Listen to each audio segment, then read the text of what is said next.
Hai, assalamualaikum. Selamat datang kembali di channel YouTube saya Umu Salsa. Buat teman-teman yang baru bergabung, boleh dong di subscribe dan dinyalain lonceng notifikasinya biar saya makin semangat untuk buat video-video selanjutnya.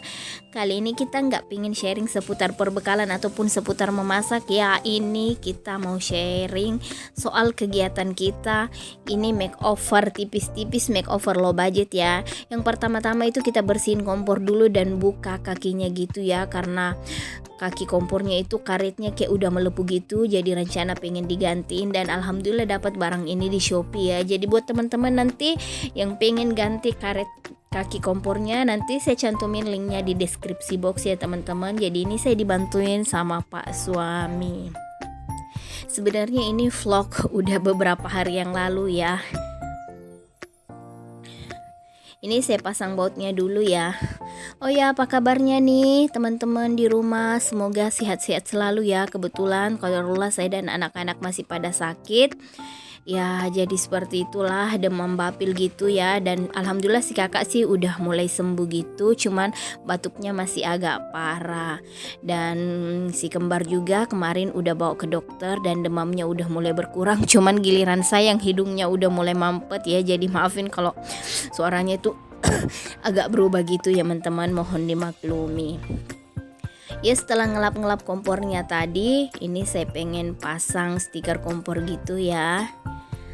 Stiker kompornya ini gambar kaktus seperti ini. Linknya nanti kembali saya cantumkan di deskripsi box ya. Jadi makeover seperti ini tuh penting ya buat kita ibu-ibu yang selalu berkegiatan di dapur gitu, biar lebih betah di dapurnya ya teman-teman. Tapi ini tetap makeover sesuai dengan budgetnya. Jadi makeover tipis-tipis aja. Nanti cuman pasang stiker kompor dan kita pasangkan stiker juga. Untuk ganti tehel yang warna merah itu kita tutup nanti pakai stiker ya teman-teman.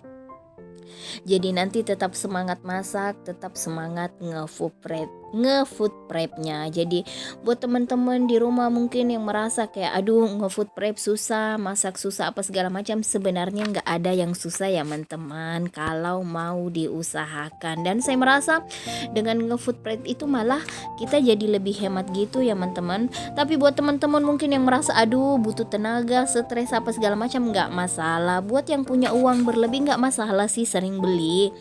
Cuman mungkin lebih baiknya kalau masak di rumah kan kita lebih tahu kandungan bahan-bahannya, dia lebih hemat, lebih higienis juga. Jadi secara kesehatan itu juga lebih terjamin. Itu kembali sih ke pilihan kembali ke pilihan teman-teman. Tapi buat mungkin yang uang juga ngepas-pasan, jadi pengeluaran juga, pemasukan dan pengeluaran itu hampir seimbang, jadi memang no excuse ya kalau menurut saya. Jadi nggak ada alasan nggak nge-food prep dan nggak rajin masak. Sebenarnya nggak sulit ya, sesuatu yang diusahakan itu nggak sulit, yang penting kita mau mengusahakannya ya teman-teman. Ini saya nggak bermaksud menggurui atau seperti apa ya teman-teman. Mungkin ada yang bilang wah Umi enak karena hobi masak apa segala macam. Tidak juga, karena banyak hal sebenarnya nggak semua pekerjaan rumah tangga itu disenangi ya. Contoh kayak saya tuh pekerjaan rumah tangga itu yang saya rada-rada kayak susah ngerjain itu ngelipat baju ya. Tapi ya mau nggak mau kita tetap harus mengusahakannya ya teman-teman. Yang penting kita tetap mengusahakan, insya Allah akan dimudahkan kok. Nah tadi udah selesai pasang stiker kompornya, kita balik lagi ke video ya teman-teman. Ini saya pindahan barang-barangnya, saya pingin lap tehelnya. Nah itu tuh kayak ada bagian sedikit pecah bagian tehelnya gitu ya teman-teman, jadi nggak rata ya di situ tuh. Jadi nanti ini saya rencana tempel dulu pakai sisa stiker kompor tadi sebelum kita double lagi nanti stikernya. Oh ya teman-teman, saya pengen sedikit cerita dan pengen sedikit sharing ya teman-teman. Akhir-akhir ini ya qadarullah ya, nauzubillah min zalik, mungkin karena biaya hidup juga semakin tinggi ya teman-teman. Jadi kayak kabar kejahatan itu semakin sering terdengar, apalagi bulan ini tuh di Sulawesi Selatan kayak oh ya Allah, kayak banyak banget gitu kejadian yang bikin kita alus dada, mulai dari kejahatan, orang yang bunuh diri, bahkan ngebunuh anaknya. dan gak sedikit juga pertengkaran antar keluarga apa segala macam, mungkin karena beratnya beban hidup ya teman-teman. Jadi saya doain semoga kita saling mendoakan juga ya, doakan saya juga semoga kita tetap waras ya teman-teman dengan menghadapi cobaan hidup yang ada, karena sesungguhnya Allah memberi kita cobaan karena kita dianggap mampu. Doain ya kita tetap waras, sehat jasmani dan rohani, mendampingi keluarga kecil kita tercinta, mendampingi anak-anak kita untuk menjadi generasi robbani kelak insya Allah ya teman-teman. Semoga teman-teman di rumah juga selalu dikuatkan menghadapi ujian apapun itu, selalu waras menjalani aktivitasnya, amin ya robbal alamin. Oh ya, saya biasanya ada teman-teman sempat nanya, ini saya cerita dikit ya, ini sempat saya ganjal pakai labu gitu ya teman-teman, karena saya nggak buka selang kompornya, tapi ternyata nggak bisa, tetap goyang-goyang gitu. Akhirnya saya buka labunya aja, langsung aja seperti ini, dia disiasati aja ya teman-teman. Oh ya, sedikit cerita ya.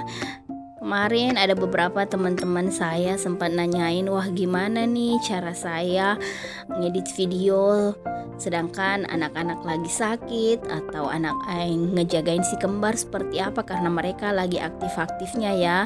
Alhamdulillah si kembar akhir bulan depan itu sudah masuk 2 tahun ya teman-teman. Jadi kalau saya mensiasatinya itu seperti ini ya, jadi saya buat daily vlog seperti ini juga karena merupakan aktivitas saya, jadi sambil jalan gitu sambil di videoin, walaupun memang agak ribet sih karena harus prepare barang-barang apa segala macam, cuman ya setiap apapun yang dijalani ya ada-ada aja ya tantangannya, karena mungkin menganggap ini adalah suatu hobi juga dan kita tetap bisa berkarya di rumah insya Allah, dan alhamdulillah masih bisa menjalaninya. Dan biasanya kalau saya ngedit itu pada saat saya menyusui ya teman-teman, jadi saya tuh ketika menyusui nggak bisa hanya fokus menyusui saja dengan kayak nggak bisa satu kerjaan gitu dalam suatu waktu ya. Jadi saat menyusui itu saya sambil ngedit, jadi seperti itu ya teman-teman.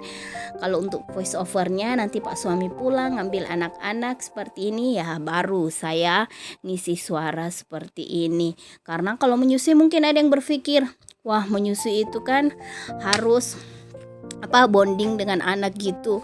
Bonding dengan anak, tapi mungkin saya termasuk ibu-ibu yang mungkin kayak bonding dengan anak itu cukup 5 menitan atau 10 menitan diajak ngomong, karena ketika saya menyusui juga memang menyusuinya langsung berdua ya. Jadi seperti itu ketika punya anak kembar, jadi mau nggak mau kita harus baring gitu ya. Jadi sambil ngedit biar nggak terlalu bosan juga ya teman-teman. Alhamdulillah masih bisa dijalani. Dan ini agak berkerut ya teman-teman, yang tadi bekas ada lubang gitu yang pecahan tehel itu ya. Jadi alhamdulillah ini dia tampilannya ya teman-teman. Ada sedikit perubahan, semoga bisa memberikan motivasi dan bisa memberikan tambahan semangat untuk selalu berkreasi di dapur. Sekian vlog singkat saya, semoga bermanfaat. Assalamualaikum.